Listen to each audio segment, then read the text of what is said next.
ሳታውቁ ሪል ስቴት ላይ ኢንቨስት እንዳታደርጉ። ባለፈው እዚህ ጋር ያለውን ቪዲዮ ሰርቼላችሁ ነበር።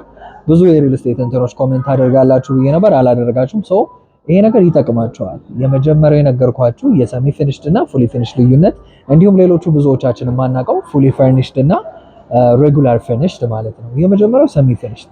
ሰሚ ፊኒሽድ ማለት በከፊል የተጠናቀቀ፣ ይሄም የሚያካትተው የኤሌክትሪክ መስመር ዝርጋታ፣ የውሃ ፓይፖች፣ የልስን ስራ እንዲሁም የመሬቱ ሲሜንት ስክሪድ የሚሆነው ማለት ነው።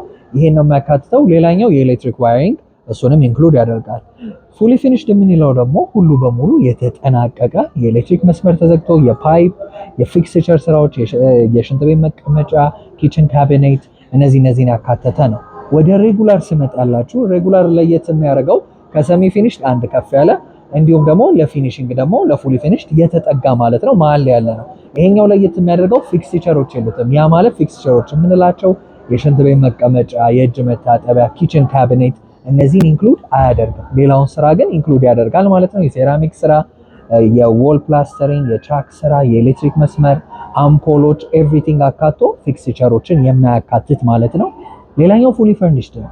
ፉሊ ፈርኒሽድ ደግሞ ከፉሊ ፊኒሽድ ከፍ ያለ ነው ማለት ነው።